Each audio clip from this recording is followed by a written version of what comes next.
Hey guys, welcome to Drinking with Dave. This episode is going to be a little bit different. Normally we're sampling a very specific whiskey and then incorporating classical music into that conversation. Today we're just talking about regions of Scotland and what you can expect from each region in terms of typical tasting notes and some of the more popular scotches from each. So Scotch is a little bit different than American whiskeys in that the focus is more regionalized. Whereas with American whiskeys, the focus is more on the mash bill and the distillation process. Bourbon, for example, does not have to come from Kentucky to be labeled a bourbon, although a lot of them do.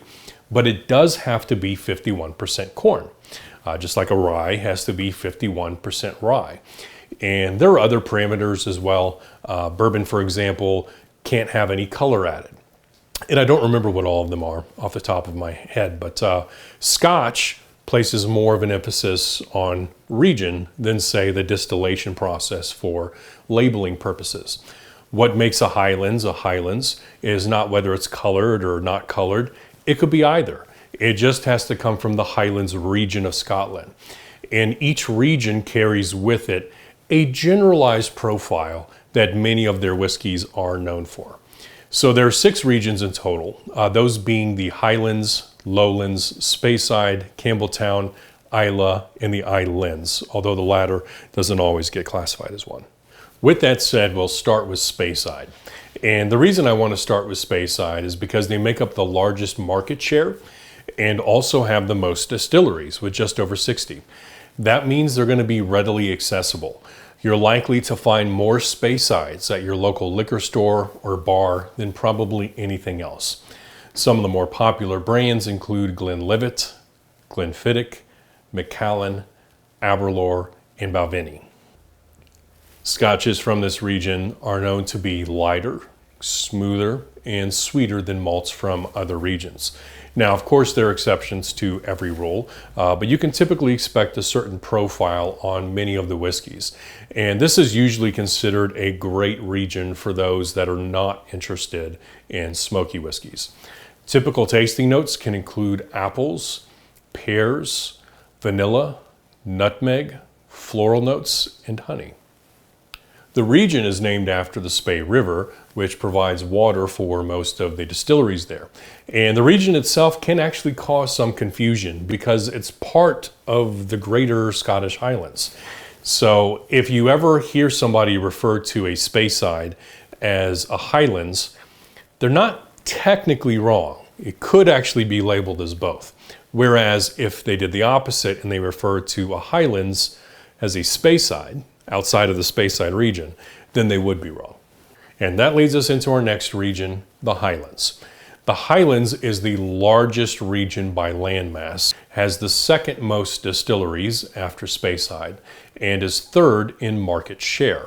Some of the most popular scotches produced here include Glenmorangie, Dalmore, Dalwhinnie, Glendronach, and Oban. Personally, I'm a big fan of Oban and Ardmore from this region. A long time ago, I used to drink Dalmore, but they've since fallen out of favor with me. I still remember the first time I picked up the Dalmore cigar malt. It was a $40 scotch, and I remember thinking, this is an incredible deal. This should be a $70 scotch. Well, now it's a $140 scotch, and has since lost my interest. I think they just decided to market themselves more as a Macallan, go after that higher end consumer, which is totally fine, but probably lost a lot of us casual whiskey drinkers in the process. Now, as for the typical Highlands profile, you can expect these to have a heavier texture than Speyside. It's not going to be as light bodied. The profile is going to be very similar to Speyside, but often more buttery, not quite as delicate. And there are some moderately smoky scotches coming out of the Highlands, although that's not really what they're known for. Also, because it's such a large region, you're going to find a lot of diversity here and a lot of variety depending on which section of the Highlands you're referencing. But some typical tasting notes can include oranges, honey, vanilla, chocolate, oak, dried fruits, raisins, and spice. Now that dried fruit and spice note is going to come more so from those scotches with a sherry cask finish. and there are a lot of sherried Scotches coming out of the Highlands. But with that said, the overwhelming majority are still going to be done with a bourbon cask. Now, my favorite Highlands might be the Oban 14. And I always call this a transitional Scotch.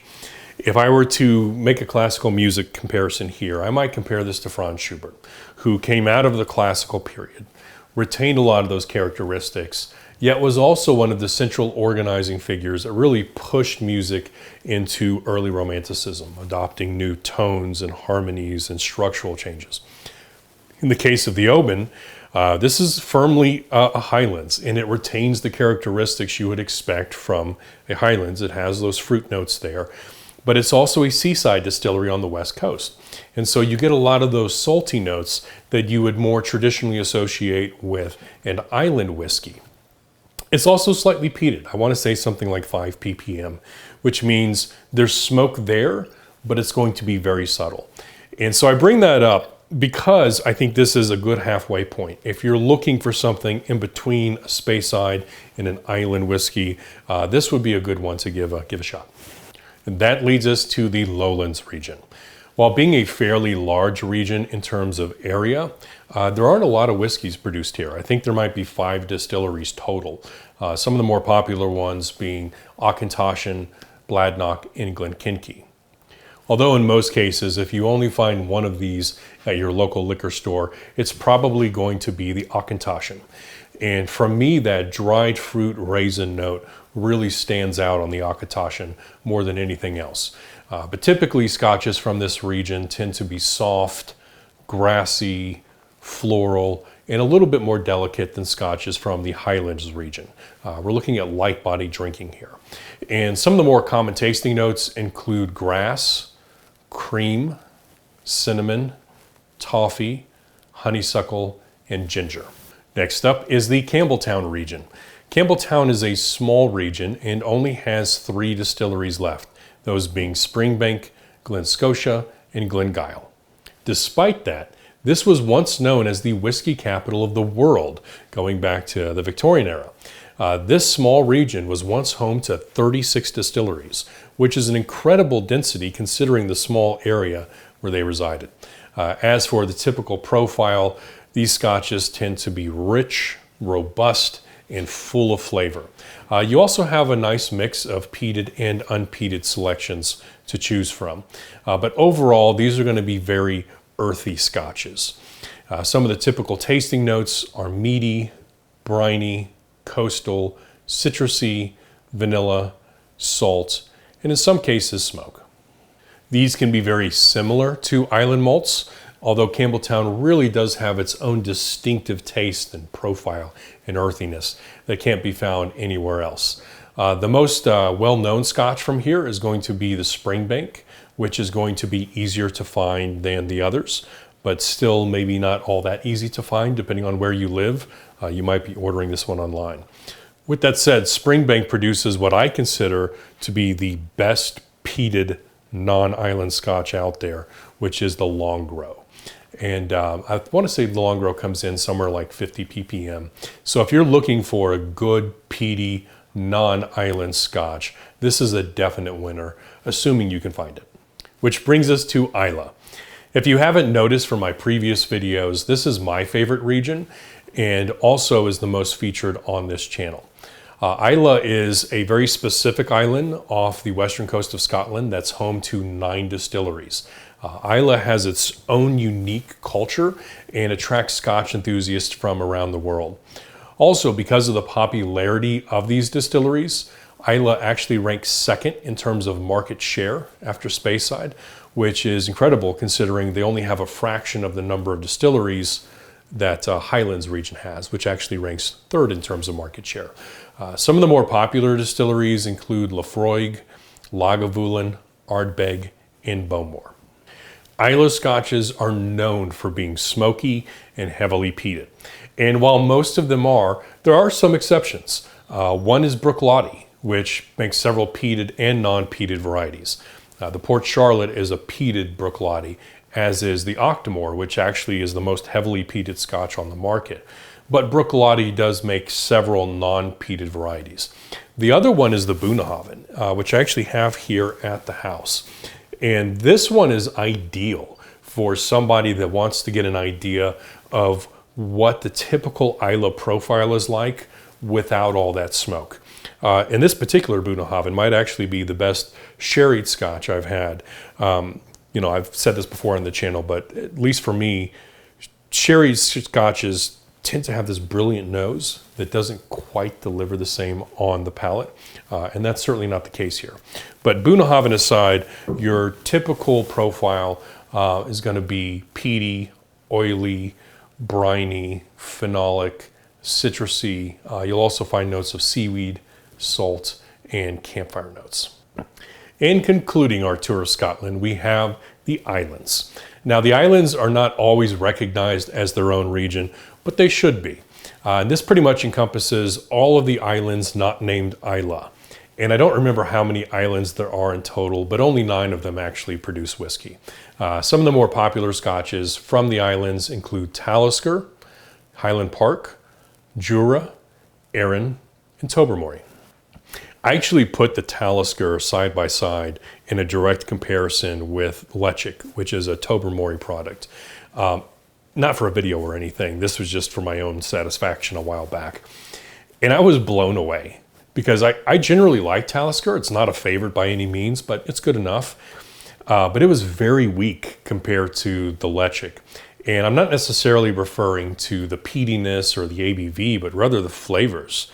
I started with the Talisker, and it was good. And then I moved on to the Lechick, and the flavors were so much more rich and intense that when I moved back to the Talisker, it was kind of like drinking water. So you'll find a wide range of profiles on the islands. Every island's a little bit different. Some islands are smoky, some are fruity. You'll find Scotches that are salty, some are sweet, some are dry, some are peated, some are not. You might pick up citrus and brine, fruit and nut, vegetal notes, peaches, apricots, black pepper. There's just a good variety here. So anyway, that wraps up our tour of the Scottish regions. Keep in mind, these profiles and tasting notes are more of a generalized guide. You're not going to find them on every Scotch, but it's prevalent enough that you'll find a lot of commonalities on Scotches from certain regions. So over the years, people that know me know that I'm a Scotch drinker, and I frequently get asked for recommendations. I know a lot of bourbon drinkers and beer drinkers, and they'll say, hey, David, you know, what's a good Scotch I want to start out with? I don't really know anything about Scotch. And I've gotten to the point where I will recommend 2 Scotches to them. I'll recommend a Speyside, and I'll recommend an Islay. And not like a Bunnahabhain, but a peated Islay. And the reason I do that, there are a couple reasons. Number one is they're worlds apart in terms of profile. And so what's going to happen is they're going to like one but not the other. Or maybe they like them both, but they like one a lot more than the other. So now we know what their palate is telling them. We have a good starting point to really branch out from and explore. The second reason is they're both very accessible. You're talking number 1 and 2 in terms of market share. And so if you try a Speyside and you really like it, odds are there are probably 15 other Speysides on the shelf at your local liquor store that you can then go kind of exploring at that point. Whereas if I were to say, oh, you got to try a Springbank. Is Springbank a great Scotch? Yes. But will they be able to find a Springbank at their local liquor store? Maybe. And even if they do, there's not a big world there for them to go exploring other Campbelltown whiskeys. And so that's always going to be my recommendation. Start out with a Speyside, start out with a peated Islay, get an idea of what your palate is really being drawn to here, and then you can sort of branch out from there. But anyway, I know this is a little bit different than my typical format, but I wanted to do something a little bit more educational, and I hope you guys have enjoyed. Take care.